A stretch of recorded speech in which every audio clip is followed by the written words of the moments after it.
Yes, it is the platform, the pinnacle of all discussions on Flow 94.9 FM. Last week on the platform, we took a cursory look at the alleged plan to expunge a critical component in the proposed draft of the electoral bill currently being amended at the National Assembly, which harps on electronic transmission of results. Well, we are staying on that matter. You heard that report. And this morning, we're focusing on the clauses 50 and 80 and the concerns raised by the coalition of civil society organizations relating to the electoral campaign spending. Well, the draft bill increased money a presidential candidate could spend on an election campaign from 5 billion naira to 15 billion naira, while that of the governorship candidates was increased from 1 billion naira to 5 billion naira. That's the maximum spending they can actually achieve. For a senatorial election, a candidate could spend up to 1.5 billion naira, up from 100 million, while that of House of Representatives candidate could spend up to 500 million, up from 70 million naira. The group said the increased limits for election expenses would make the monitoring of campaign finances more difficult. She added that also the dominance of money in the Nigeria's election was detrimental to political evolution, as finance constituted a major hindrance to the inclusion of marginalized groups like the women, the youth, and the persons living with disabilities. And the group also tasked the National Assembly to review these provisions to allow for inclusivity in elections, as the increased limits for election expenses was tantamount to shrinking the political space. Now this morning we'll delve into that matter fully. Of course, it is the platform, the pinnacle of all discussions on Flow 94.9 FM, the flow of God's own state. Of course, my name is Michael Oni. Here we take a look at robust conversations as it affect our dear nation, Nigeria. Of course, this time around, it is affecting our electoral system as far as future elections are concerned in this country, Nigeria. But before we delve into the discussion, let's listen to the former INEC chairman, that's the Independent National Electoral Commission, Professor Tahiru Jaga, who is also bothered at the emphasis on money in Nigeria's electoral process. My view is a very dangerous provision in this electoral bill 2021 that is in circulation. You know, since the commencement of the Fourth Republic, there have been concerns about the use of money in politics, you know, about how parties, first of all, mobilize resources and how they deploy these resources into electoral contests, you know, and simply, well, I think the major argument that people use to review the campaign financing thresholds and limits was to say that the provisions in the Electoral Act 2010 as amended were outdated, you know, because of inflation and other things.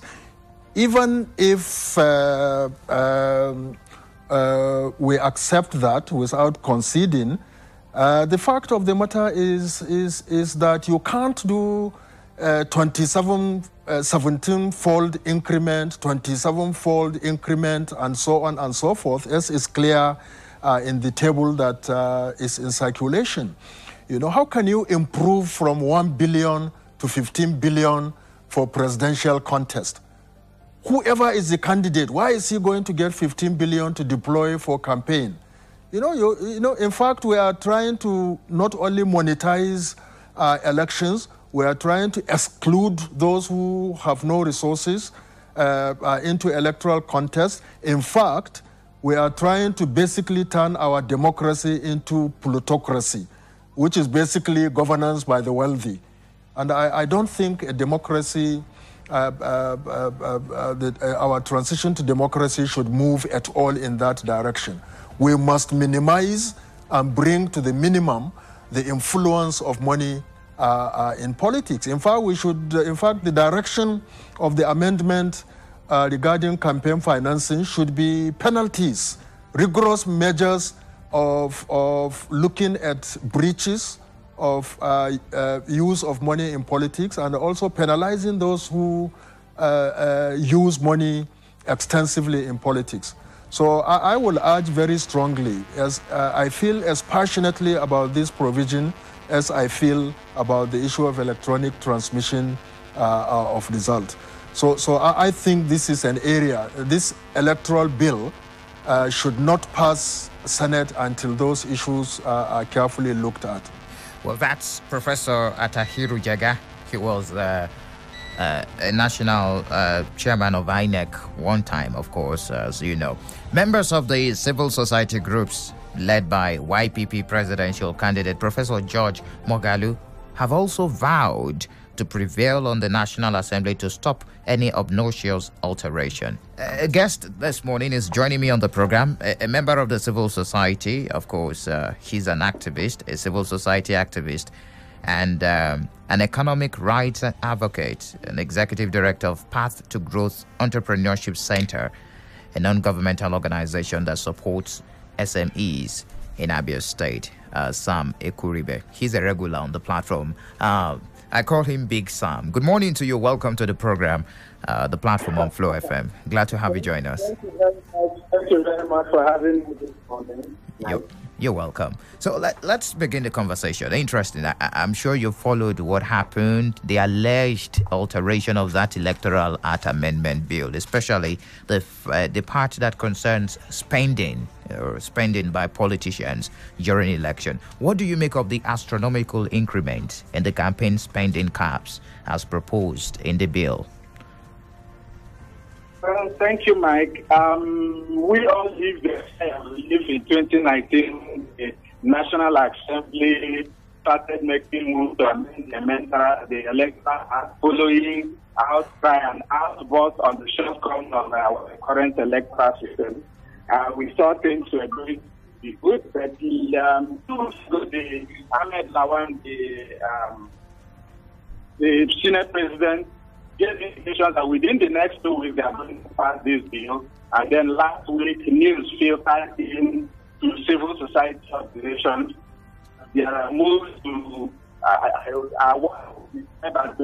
put in forged the documents in place of the much awaited amendment bill. So for me, many things have propped up, but especially the increase in funding. For president, they are saying they need 15 billion through the election process, and for governors, they are moving it from 1 billion to 5 billion. These are that also for Senate and even House of Reps.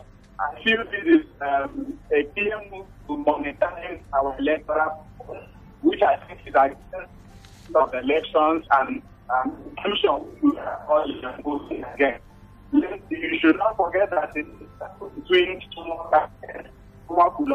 all right, I think we will work on that connection. We're not having a very smooth connection there with Sam Ekuribe. We're going to return to him. It is still the platform, the pinnacle of all discussions on Flow 94.9 FM, the Flow of Garson State. I think we have him now. All right. Yep. Yes. I'm back. I'm back. Yeah, all right, great. Yeah, so I was saying in the battle between the stomach and the head, the stomach will always be the short term. Our politicians understand the general especially in the country, and if convince the people who are in when you any small, it will be like the proverbial porridge which Jacob said, take my birthright and give me that porridge to eat. And so, are we to see the spending and spending is low everywhere? The network is not going to allow a smooth connection today. All right, let's see if we can reach out to him. Of course, if you just join us, we're looking at that alleged alteration in the Electoral Act Amendment Bill, especially the part that concerns spending, of course, by as it has been increased, unfortunately increased. It's still under allegation anyways. Okay, we're trying to reach Sami Kuribe. It is the platform, the pinnacle of all discussions on Flow 94.9 FM. The Nigeria political landscape features scores of political parties, most of which are only alive during elections. And of course, the system over the years has been troubled by flagrant breaches of laws guiding the electoral process, especially campaign finances by politicians with little or no restraints. And the political process thrives on the availability of funds for political parties to play their roles. You know that. That's how we roll every 4 years, as the case may be, of course. But since the return to civil rule in 1999, electioneering campaigns in Nigeria has been characterized by lavish spending of money, denying the participants a level playing ground in favor of those who control governments and state resources. But this morning, on the platform, we're looking at that bill. Remember, sometimes last week on the platform, we took a cursory look at the alleged plan to expunge that critical component in the proposed draft of the electoral bill, which has dominated discussion in different fora. Of course, the matter is still raging as we await the formal submission of that report to the National Assembly. And of course, on clauses 50 and 80 and the concerns raised by the coalition of civil society organization relating to the electoral campaign spending. Of course, increasing the money a presidential candidate can spend. I mean, the maximum a presidential candidate can spend from 5 billion naira to 15 billion. That of governorship candidate was increased from 1 billion naira to 5 billion. And for the senatorial election, the candidate can spend up to 1.5 billion naira. That's up from 100 million naira, while that of House of Representatives candidate can spend up to 500 million naira, up from 70 million. And civil society organizations came out and said, well, the increased limits for election expenses would make monitoring of campaign finances more difficult. They came out and said the dominance of money in Nigeria's election is detrimental to political evolution, as finance constituted a major hindrance to the inclusion of marginalized groups like women, like youths, and the persons living with disabilities. So what do you make of this? What do you make of this increment? They've come out to task the National Assembly to review these provisions. What are the implications, if there are any? This will, of course, cause to the electioneering process in the country. I'm going to throw the lines open right now as we await Sami Kuribe, of course, trying to fine-tune that connection this morning. 0808 182 6949 or 0811 605 2949. You can also drop messages on the 0906 510 8289. Good morning to you. Welcome to the platform. Good morning. You're welcome. Thank you. Thank you for joining us. The question, what is the implication? The implication for our country that it will help the candidates to perpetrate more evil. That is at the end of the day, so that they will have their way, of which that is their sole aim. Because considering the expectation of the electoral bill, that is something that is to show they are still unrepentant about the way and manner they're going about this electoral process. They are really, not for the people. They really want to continue to hold on power and continue to, oppress the masses the more. Because, so if we now don't resist it or at most persuade them to really do the needful, Nigeria will continue to grow worse and worse. So this is the time for the citizens to rise up and say no to them because. All right. So you're not supporting it. No way, no way. All right. Thank you for sharing your thoughts with us. Good morning to you. Welcome to the platform. Good morning, Michael, and Happy New Week. Thank you very much. I remember Mr. Prince Will Oshuagu from here in Omana Chobo in Imo State. All right, Mr. Prince Will. Michael, to me, as a political animal I can see such a move as a clandestine act to rig the 2023 national election. Why? One, now, for them to have been allowed, for the presidency in particular, to be allowed to use 15 billion naira from 5 billion to do a campaign, my brother, is a complete way of allowing him to rig the election. One, these particular people that are trying to amend the Electoral Act have given them powers to use every power to rig the election in the field. Let us not get it twisted. You know, that bill is talking about the candidate. Now, a candidate has the opportunity to use up to 15 billion. That's the maximum. So that is what I'm for an individual under this precarious economic condition to use 15 billion from 5 billion, my brother, it is a way of allowing that person to do whatever he likes. You know what is 15 billion? A very big amount of money. So, like I was telling you, they allowed them by using every means to rig the election in the field. Already they have stopped the court to look into an election that is being hijacked. Like what happened in one of the areas in Imo State. Let me call the person here, Senator Opus Odema. Senator Rocha Sokorocha, where the return officer is being hijacked and thrown away outside. Then later that case was given to him. That is what that act is giving to the candidate. Use their money to buy the election. Now let me use this opportunity to talk about the non-allowing the issue of transmission of results. My brother, if such thing happens in Nigeria, believe you me, the 2022 election has already been rigged. If it's not being stopped for now, that's my take. Thank you very much for sharing your take. We're going to return to the phone lines, but let's quickly take Sam Ekwiribe. He's back. Of course, I think we've corrected that hiccups we're facing, of course, concerning the conversation. Sam is a member of the civil society and an activist, of course. Can you hear me now? I can hear you. Okay, great.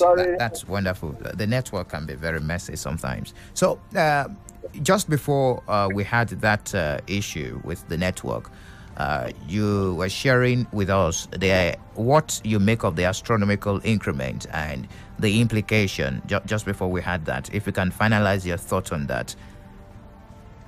Okay, yeah. So my thoughts are that the politicians ahead of time are already planning for an escape route. They have pushed for moving electronic transmission for our voting results, and we are resisting it.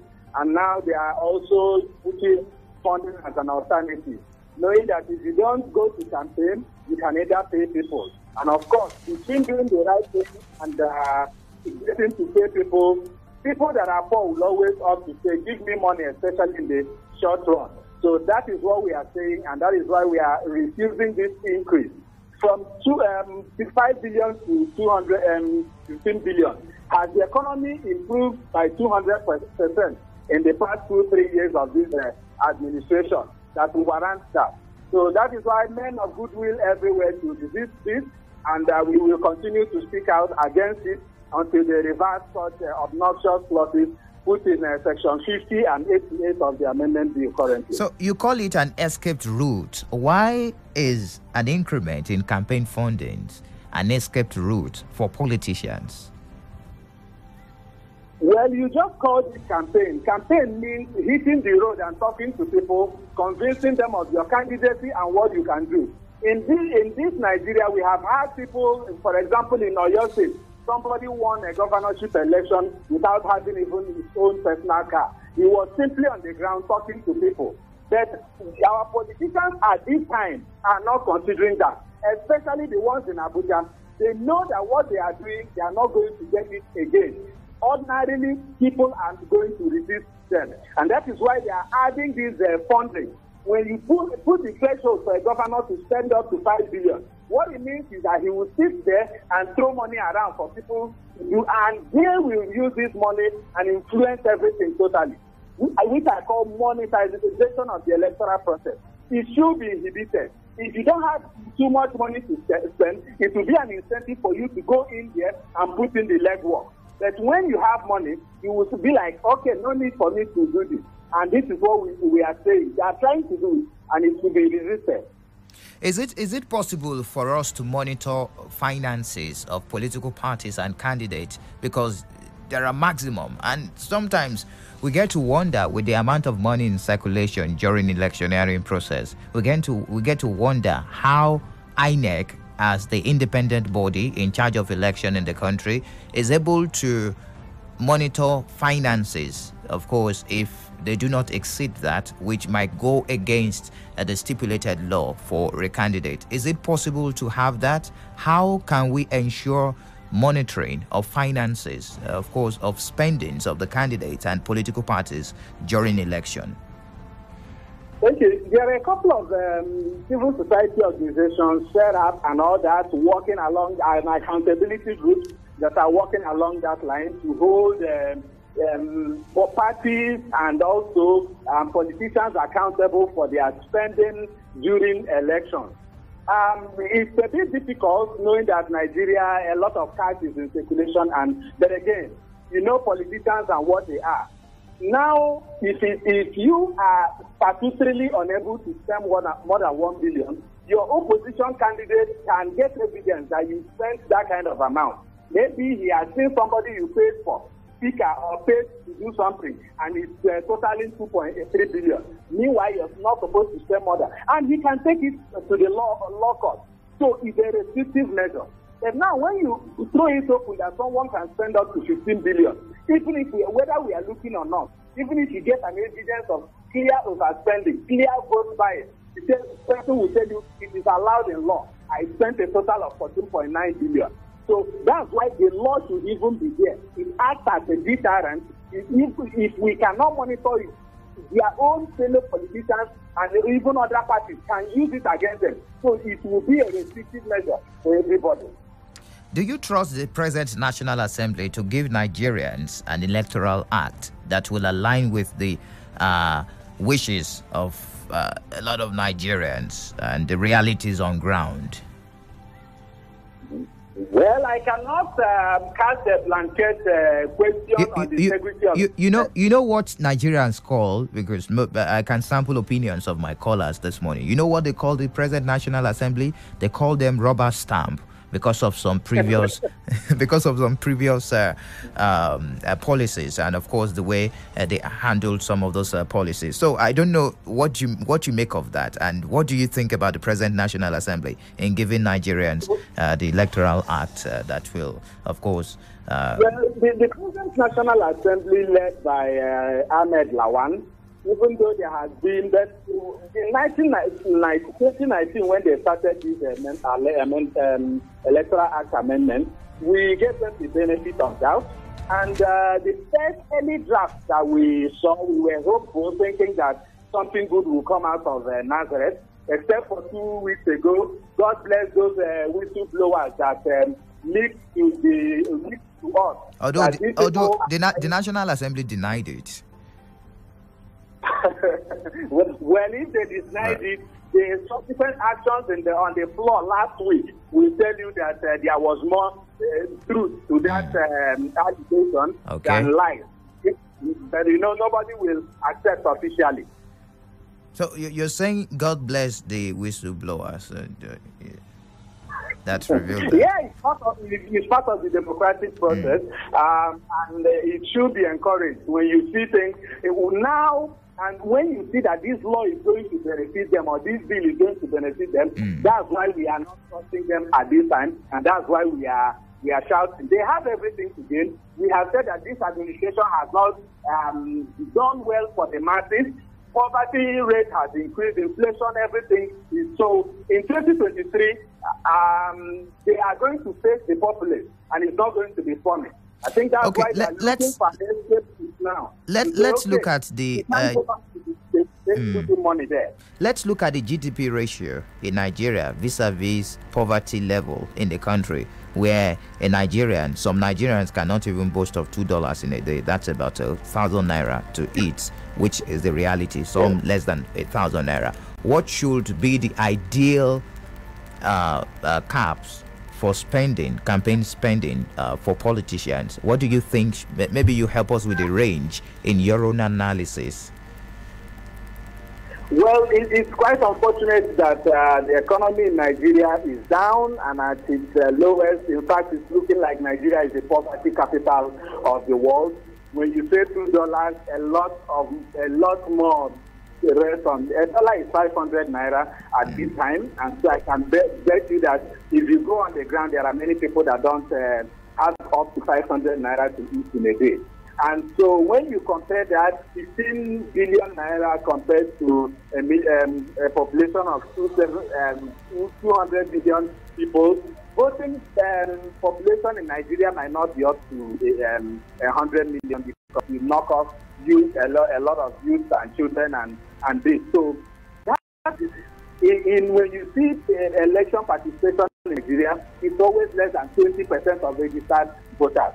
And so when you spend 15%, 15 billion, win 20%, my brother, that's a lot of money moving into circulation. And for goodness sake, why do you need all these funds?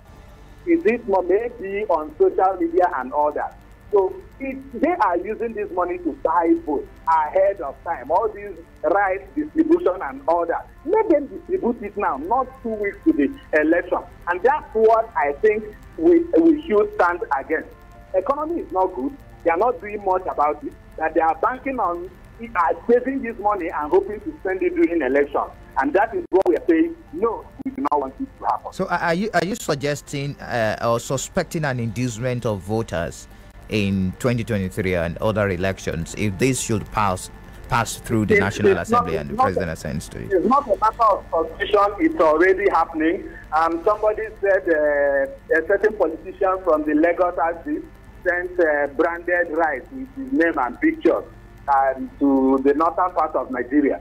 And we understand that that person is looking at the presidential candidacy in 2023. That vote buying already happening ahead of time. And when you want to know whether vote buying is real, look at the campaign. Look at the campaign funding. A chunk of it goes to buying all those irrelevant things, rice, beans, sharing with people. In some cases, in other states, kerosene being shared. So if you are not buying votes, what are you doing? Go and we want a campaign on. Last time we could not get a presidential candidate to come and argue, to come and debate on the floor, to tell Nigerians what we want to do. And today, this is where we are. And so when politicians run away from such platforms, and instead, their foot soldiers prefer to carry rice and gari to go and distribute. Okay, Sam. It becomes a challenge. All right, quickly before I let you go, so that we can allow our callers, of course, this morning on the program. Now, it looks like you're blaming the politicians that have the money to share. What about the masses?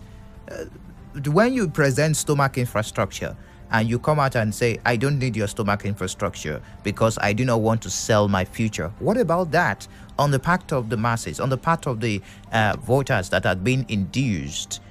It is not my fault that I have 15 billion to spend for election. But if I present the 15 billion and you are not ready to collect it from me, then we have a smooth system. I don't know what you make of that. Well, have you heard the word weaponization of poverty? Poverty can be used as a strategy, as a process. When you let people wallow in poverty so much so that they cannot resist you. Anything you give them, they say, give me. They cannot even make a decision. You know, there's a way you make somebody depend on you. Like, all we want to give us something to eat. Or that way, Baba, just give us something to eat.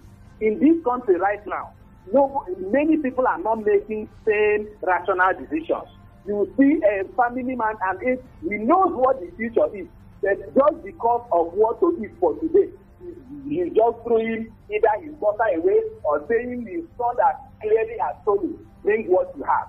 So poverty is a factor. So a Yoruba adage will say, if poverty fills cup, when you remove hunger, what will remain inside the cup, no go plenty. In Nigeria today, remove hunger as we are crying. A lot of people will not go. You will not see a certain level of voting pattern, and the politicians understand it. So they know that money you are saying hunger can affect decision making. Absolutely. Right. Hunger is a very big factor currently in the decision making of voters in Nigeria. All right, Samuel Kuribi, I want to really appreciate your analysis on the program, the platform this morning. Thank you very much for joining us. Thank you very much. I appreciate it. Thanks for having me. You're welcome. That's Samuel Kuribi, an economic rights advocate and executive director of Path to Growth Entrepreneurship Center, an NGO that supports SMEs in Abia State. So, in case you just joined us, it is the platform, the pinnacle of all discussions, concerns over increment in electoral campaign spending. There are allegations, of course, already in that bill that is in the National Assembly, awaiting submission and, of course, passage by both chambers of the National Assembly. What do you make of this? 0808-182-6949 or 0811-605-2949. Good morning to you. Good morning. You're welcome, Ikechukwu. Yes. I totally disagree with that law. Yes, sir. It's a clause. It's a clause in the bill, not yet a law. All right. Remove it. Instead, in advanced country, because when you allow a politician to spend such amount of money, volume of money, it will affect the economy. It will affect the banking system. Yes, I'm telling you. Rather, what advanced country, what they do, if you want to run an election, you are advised to open a zero account where your donors, campaigners will donate money. It can be $1, $20, or $50. You know what I'm telling you? And there's a benchmark will give it. You will benchmark to which you will spend. Even if they donate to you, it will accrue like let's say $500,000. They can benchmark you will not spend above $100,000 US. Are you giving the instance to control financial flow within the system? Somebody spending 15 billion naira in election. Do you know the risk it poses? We can reserve 10 billion to import militias to cause political anarchy if you lose election.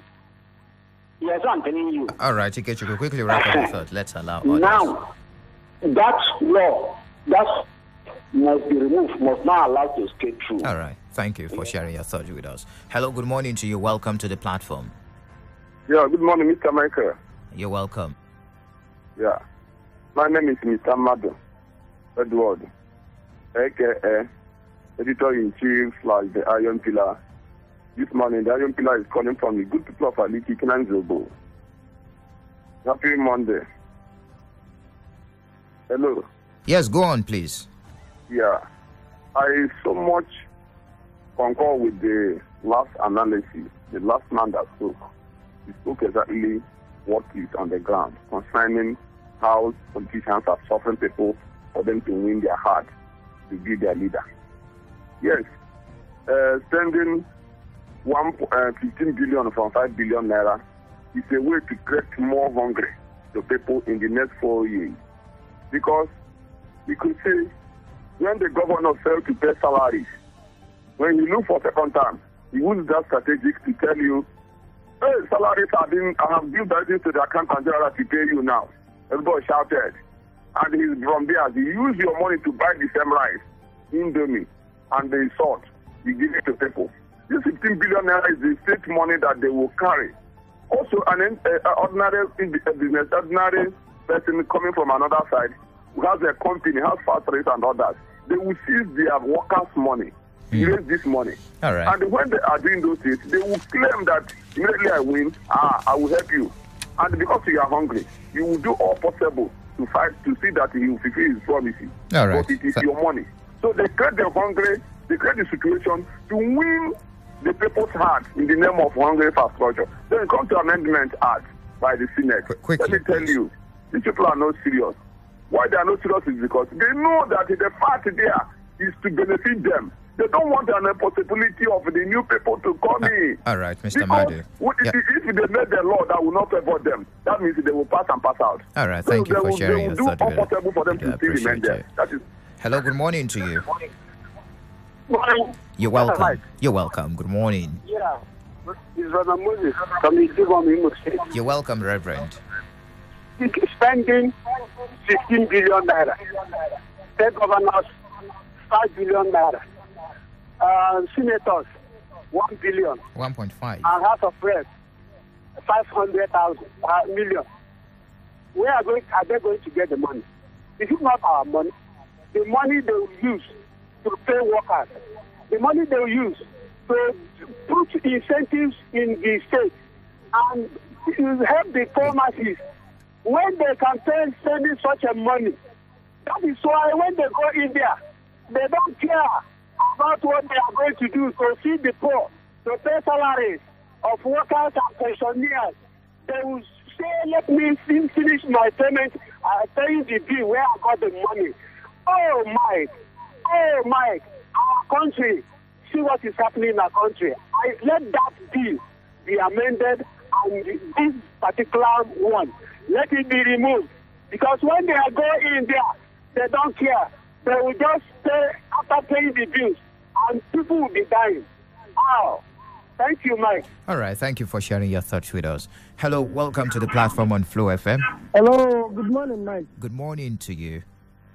This is T-Boy calling from Mumahen. All right. Mike, you see, whatever PDP gets in this present government, I used to say that serves them right.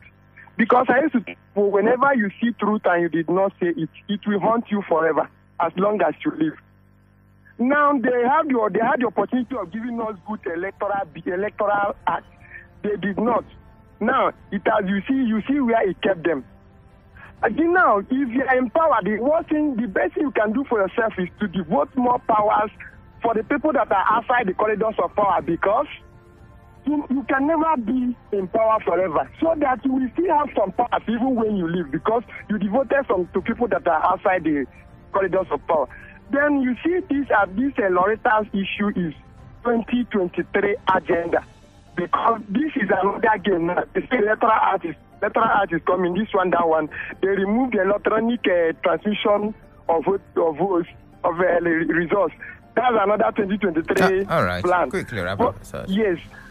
Yes, now with weaponizing of this poverty, I am telling people that they should have this mindset that any money that comes from a politician into your hand, see it as part payment. Don't appreciate it. See it as part payment of your money they are having. Part payment of what, please? Part payment? Hello? You say part payment. Part payment yes. of what? Of your... It's part payment of your money they are having. All right. Don't appreciate it as money that they give you freely. All right. Thank you very much for sharing your thoughts with us. All right. Good morning to you. Welcome to the platform on Flow FM. Hello. Good morning, Mike. You're welcome. Thank you. Eric Ugonna. Yeah, Ugonna, yes. Right. Sometimes I like challenging status quo. Okay. You understand? It's the fact that the Americans and other persons, civilized democracies, vote huge sums of money procedurally, you understand, to elections, does not mean we should follow suit. Because I think electioneering and being elected, it's more like service. Why should you pay when you want to serve people? I don't know ways we can remove money, or at least reduce it to the barest minimum, so that you use your legitimately earned money to finance whatever you want to do. And why do we not talk a billion? Where do you get it from? Or how do you get it back? What if the billion? What if the billion? Why would they not recruit? What if the billion we're talking about was legitimately gotten by the candidate? How would somebody who served and earned little income save 15 billion naira? I'm only asking anyways. I mean, how do you save 10 billion naira legitimately? And people live with far off their legitimate income. That's the thing, and that's why people dip hands into here and there. Tomorrow we'll be looking. Why don't you find a way of preventing, instead of all this, we're fighting corruption, give rooms for corruption? People will take money by every means possible and then use it to finance the election, and then you say you are going to court that will last for 10, 12 years before you decide on cases. And people are suffering. All right, so I think if the purpose is strictly based on service, the issue of money should not even arise. Especially at the local government and state levels. Do little things that you can go around and share yourself with a program. All right. What do we need 15 billion naira for? Thank you. Thank you for sharing your thoughts with us. On the SMS line, this one says, what they intend doing is to make sure that competent people who cannot afford such amount would be excluded from the electioneering process, thereby making the corrupt old cabals to remain in power, and this is totally unacceptable. See from Afara. Kanu Uzomba from Isikweto says the passage of the electoral clause bill is direct way of encouraging corruption. Kanu Uzomba, thank you. All right, we are stepping out already. Thank you very much for joining us this morning on the platform. The program returns on Wednesday for another edition, of course. A wonderful edition, I believe. Thank you very much for joining us. Many thanks to my producer, Samson Eze, and to Yaya Basi Jimmy. And also many thanks to the guys behind the visuals on our Facebook page, Solomon and Stanley. Do enjoy the rest of your day. My name is Michael Oni.